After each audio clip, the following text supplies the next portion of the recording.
So when you're done with the lecture, don't forget to go back and take the quiz. Here's a preview of the quiz.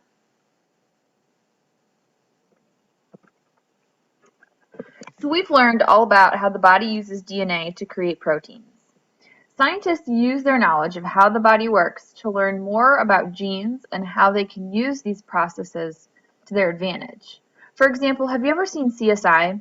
They find a small bit of DNA at a crime scene and they can use a process that mocks DNA replication to make more copies of that DNA to help them to identify the suspect. Scientists also use the idea that complementary nitrogen bases bind to each other in order to find specific sequences of DNA in the genome, to study it or to insert it into an organism.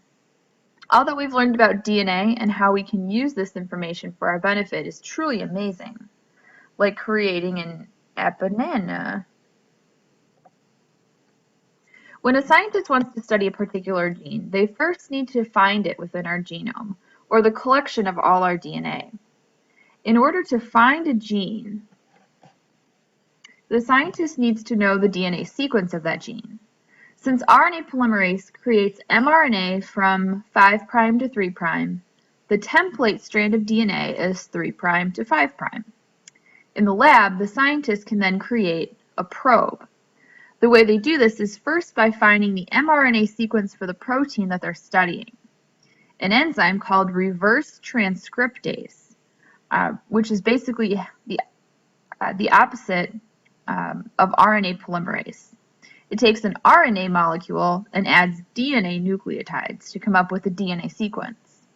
Now that a probe has been created to attach the single-stranded DNA fragment to what the scientist is trying to find, they need to be able to identify where that probe attaches. So this can be done in one of two ways. The first is by attaching a fluorescent protein to the probe. It's literally a protein that lights up. It's the enzyme that jellyfish and lightning bugs use to glow. They can also identify the probe by using radioactive atoms in the DNA nucleotides. A second DNA technology commonly used in labs is called PCR, or polymerase chain reaction. It uses what we know about DNA replication to make many copies of a particular sequence of DNA. Once a scientist finds the gene they want to study, it's useful to make many copies of it so it's easier to work with. It can also be used at crime scenes to make more of the DNA an investigator finds, to make sure they find the person who the DNA belongs to. So here's how it works. PCR repeats a series of 3 steps over and over until many copies of the DNA fragments are created. There are machines that go through these steps so that a person can just add all the ingredients to a little tube, put it in the machine, and a few hours later they have a tube full of DNA copies. In order for PCR to work, there are a few ingredients that are needed. The segment of DNA that they want to copy, DNA polymerase, primers to tell the DNA polymerase where to start, and free-floating nucleotides. Once these ingredients are added to the tube, they're put into the machine, and then science begins. First, the machine raises the temperature of the contents, because when DNA is heated, it separates. See why a high fever is so dangerous? Then the temperature is lowered just enough so that the primers can bind to where DNA polymerase should begin its copying. Then the temperature is raised slightly again so that the DNA polymerase is able to work and the DNA strands stay separated. The DNA polymerase that's added is a very special DNA polymerase. It's taken from bacteria that live in very hot temperatures, so it actually works better when it's hot. The last very cool thing that scientists can do with DNA is to sort of cut and paste little different pieces together. The way this is done is through the use of a special enzyme called a restriction enzyme. And there's lots of different restriction enzymes that are specific for different sequences of DNA. So what it does to cut DNA at a particular sequence so that it leaves single-stranded pieces on the end. The restriction enzyme that's pictured here binds the sequence TTAA and makes a cut.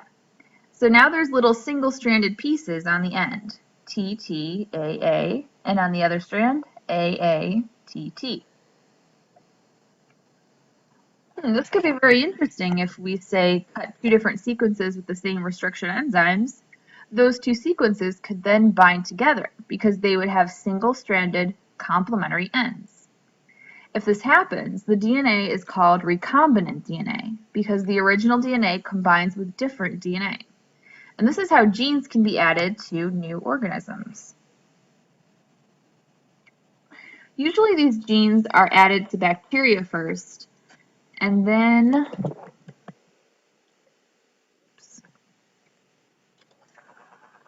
usually these genes are added to bacteria first and then inserted into a plant or an animal.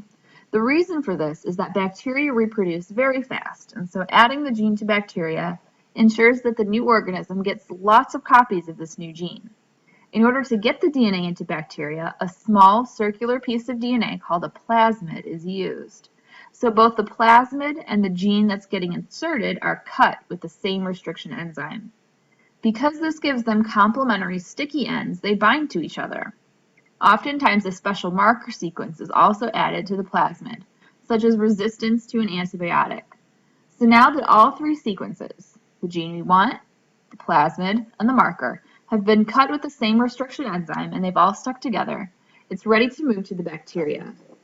Getting the plasmid into the bacteria is done through a process called transformation. Plasmids are a little too big to fit, they're a little too big for cells to willingly take in just through their cell membrane. But just a little zap of electricity and the plasmid can slip right in. Now the bacteria are grown in an environment that contains that antibiotic. Remember how our plasmid had a gene resistant to antibiotics? That meant that any bacteria that are able to grow in this environment, we can infer have the gene that we want. So what do we do with the gene in the bacteria? Let it attack a plant, or even more fun, literally shoot it into a plant with a gene gun. And now the gene becomes part of the plant genome, and it can make whatever protein that gene codes for. Genes, guns, and apananas. Does it get any more interesting than that? Don't forget to take the quiz now that we're finished.